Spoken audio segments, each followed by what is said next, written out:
আমি রান্না করে দীপালি একটা কড়াই বসিয়ে রেখেছি, তেল দিয়ে দিচ্ছি, তেলটা গরম হওয়ার জন্য।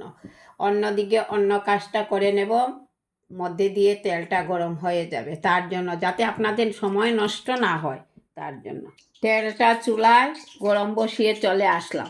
এই যে 2 গুটা আলু সিদ্ধ করে নিয়েছি, 2টা ডিম সিদ্ধ করে নিয়েছি, যা যা উপকরণ লাগবে তা নিয়েছি। 2 গুটা আলুর খোসা ছাড়িয়ে নিয়েছি, আর জলে ভিজাবো না। এই যে দেখুন, ধুয়ে পরিষ্কার করে নিয়েছি। তাতে দিচ্ছি নুন, জিরার গুঁড়া, আর দিচ্ছি ধনিয়া পাতা, কাঁচা লঙ্কা কুচি, আর দিচ্ছি এটা দিলে বিভিন্ন রকমের ফ্লেভার আসবে, তার জন্য। এখানে একটা গামলা বল নিলাম, ওই আলুগুলা এখানে দিয়ে দিচ্ছি। হাতের সাহায্যে ভালো করে মেখে নেব। এই যে দেখুন,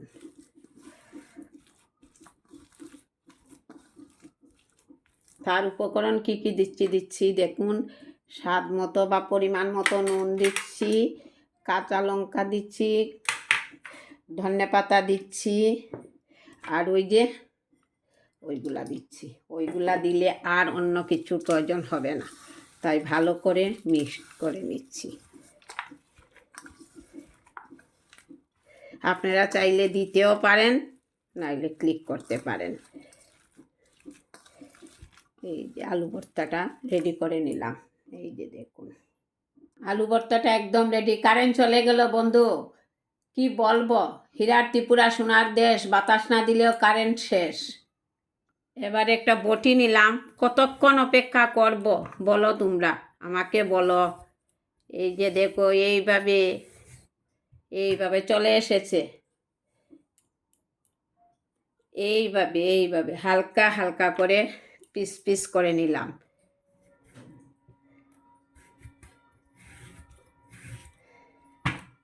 এই যে দেখো বন্ধুরা, এইভাবে হালকা হালকা করে পিস করে নেবেন।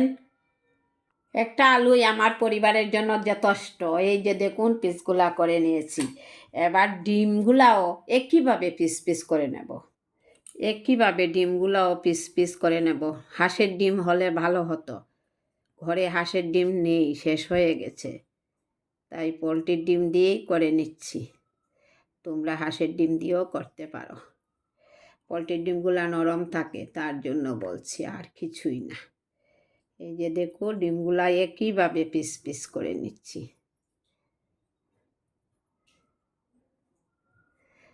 অনেক চাকরি বাকরি করেন, ভিডিও দেখতে চান, কিন্তু লম্বা হলে বলেন লম্বা হয়ে গেছে, তাই কেটে নিলাম। এদিকে এইগুলা রেডি করে নিয়েছি। এখানে একটা ব্যাটার রেডি করব।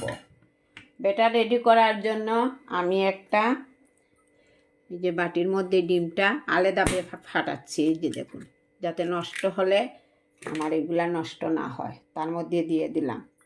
অল্প জল দিয়ে ব্যাটারটা রেডি করে নেব। ব্যাটারটা আমার একদম রেডি পুরোপুরিভাবে।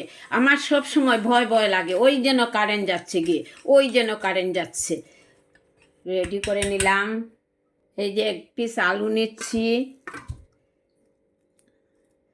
আর একটু আলু ভর্তা নিচ্ছি, 1 পিস ডিম নিচ্ছি, আর একটা আলু দিয়ে এইভাবে রেডি করে নেব।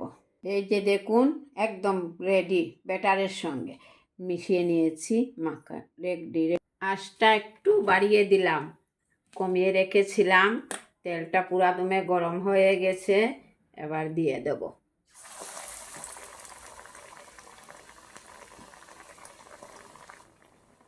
এটা চায়ের সঙ্গেও খেতে পারবেন, ভাতের সঙ্গেও খেতে পারবেন, তাতে কোনো আপত্তি নেই খাওয়ার বেলা।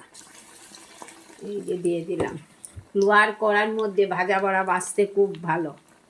হয়ে গেছে, নামিয়ে নেব, অন্যগুলা ভেজে নেব। কেমন হয়েছে আলু ডিমের বড়াটা? ভালো লেগে থাকে অবশ্যই লাইক কমেন্ট করে পাশে থাকবেন। আপনারাও বাড়িতে একদিন এইভাবে ট্রাই করে দেখবেন, বাচ্চাদেরকে দেবেন, মন ভোলানো রেসিপি। এই যে দেখুন, চায়ের সঙ্গে খেতে পারবেন, ভাতের সঙ্গে করতে পারবেন। আগামী ভিডিওতে আপনাদের সঙ্গে আবার দেখা হচ্ছে। সবাই ভালো থাকুন, সুস্থ থাকুন, এটুকু কামনা করি বিদায় নিলাম আজকে। আমার লাইক কমেন্ট শেয়ার করতে ভুলবেন না। ধন্যবাদ বন্ধুরা। বেসনটা আমি বেশি ব্যবহার করেছি না, আপনারা চাইলে আরও ডুবা ডুবা বেসন দিতে পারেন, আমি কিন্তু কম বেসনে করেছি।